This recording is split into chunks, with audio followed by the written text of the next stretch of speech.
Hello, folks. Welcome to A Course in Miracles lessons in the workbook. I am a Course in Miracles student. My name is Mandy. We're going to turn to page 28. I am here only to be truly helpful.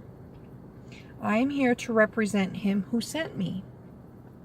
I do not have to worry about what to say or what to do, because He who sent me will direct me. I am content to be wherever He wishes, knowing He goes there with me. I will be healed as I let Him teach me to heal. Now, let's switch to the back of the book. This is lesson 20. I am determined to see. We have been quite casual about our practice periods thus far. There has been virtually no attempt to direct the time for undertaking them. Minimal effort has been required, and not even active cooperation and interest have been asked. This approach has been intentional and very carefully planned. We have not lost sight of the crucial importance of the reversal of your thinking. The salvation of the world depends on it, yet you will not see it if you regard yourself as being coerced. And if you give it in to resentment and opposition. This is our first attempt to introduce structure. Scary word. Do not misconstrue it as an effort to exert force or pressure. You want salvation. You want salvation. You want to be happy. Yes. You want peace. You do not have them now because your mind is totally undisciplined. And you cannot distinguish between joy and sorrow, pleasure and pain, love and fear. You are now learning how to tell them apart. And great indeed will be your reward.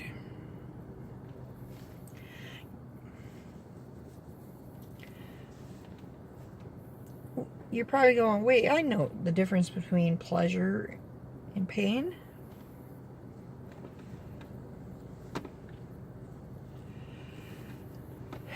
This is how it is. Our egos, they're sneaky. Our ego is sneaky. Okay, my ego is sneaky.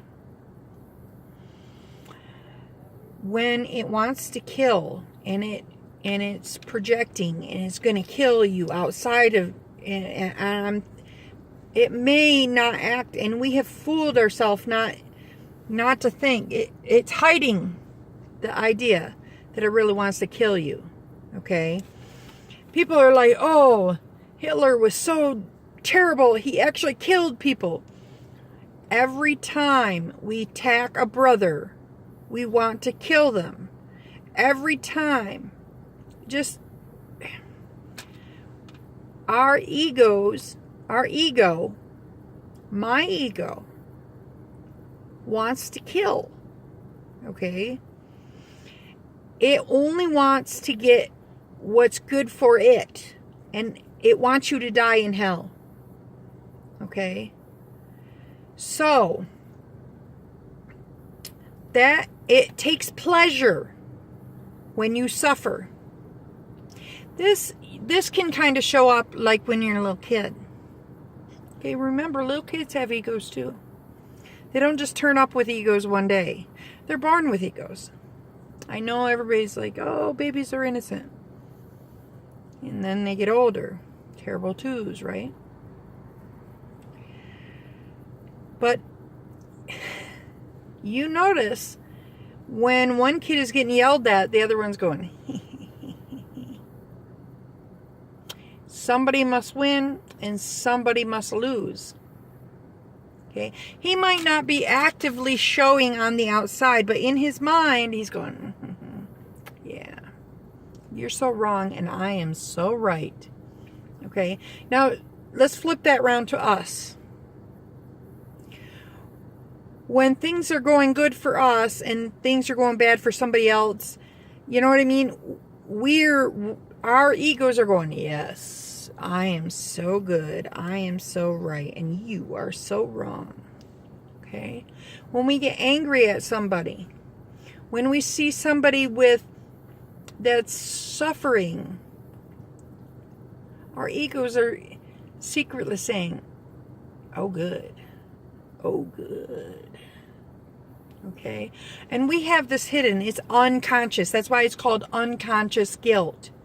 It doesn't go, oh, by the way, I mean, we have society that says you don't actually, you're not supposed to walk up to somebody and slap them in the face. You're not supposed to walk up to somebody and say, die, I'm going to kill you, or, because that's inappropriate, right?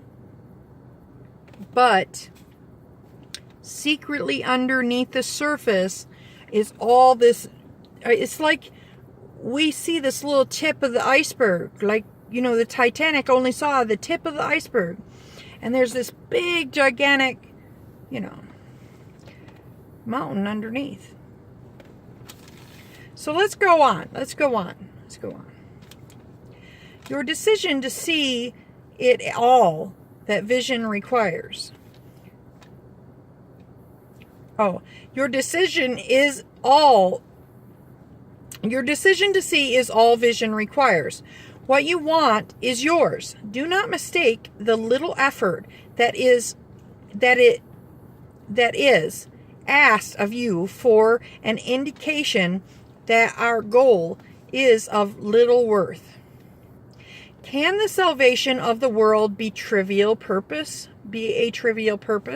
And can the world be saved if you are not? God has one Son, and He is the resurrection and the life. His will is done because all power is given Him in earth and on earth. In your determination to see is vision given you. The exercises for today consist in reminding yourself throughout the day that you want to see. Today's idea also tactically implies the recognition that you do not see now. Therefore, as you repeat the idea, you are stating that you are determined to change your present state for a better one, and one you really want.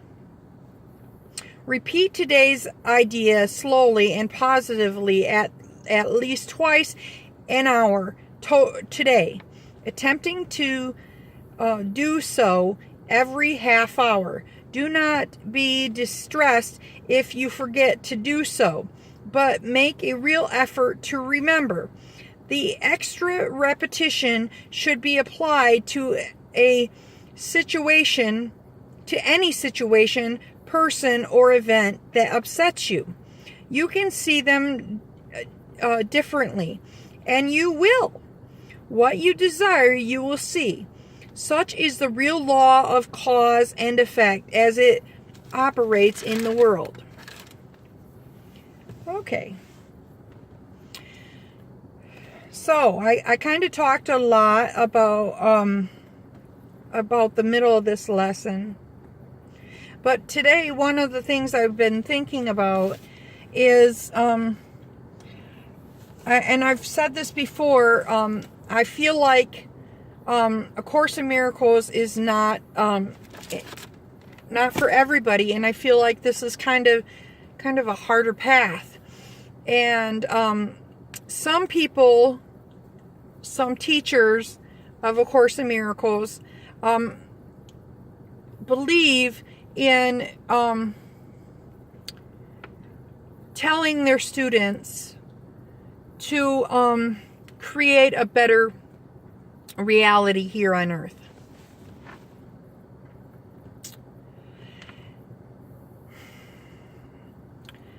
I'm going to ask you one question. If you have a piece of shit and you put ice cream on top of it, isn't it still a piece of shit? Okay, so we made this earth. This earth is, and I know that it says it's everything, we're recognizing everything as neutral, but this is not our home. Okay, this is not real.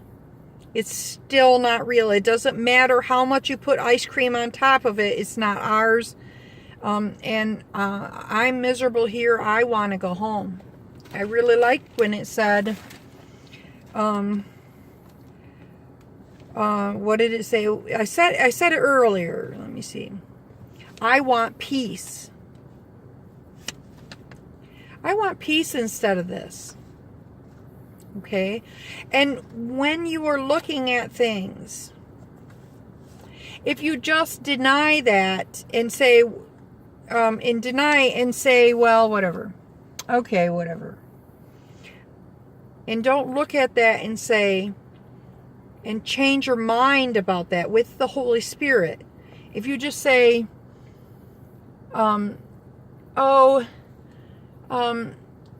peaceful thoughts,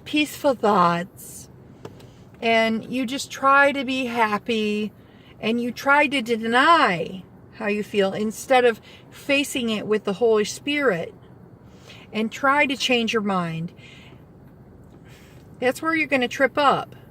Okay? There's going to be more steps, and you're going to and you're going to have to come back and do your forgiveness lessons again. You're not going to get the forgiveness lesson.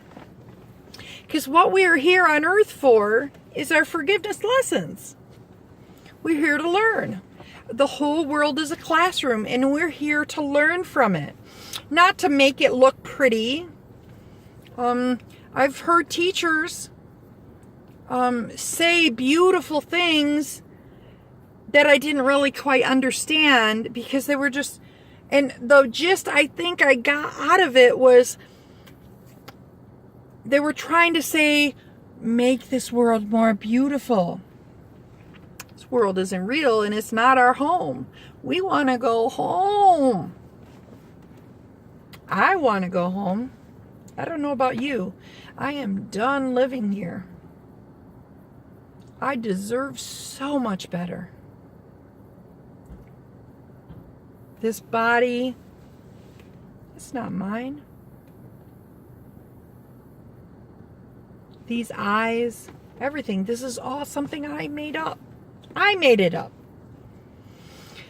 When my brother is acting terrible to me, for me to be just like, oh, I'm going to be loving toward you. And not say, okay, Holy Spirit, let me change my mind about, help me to change.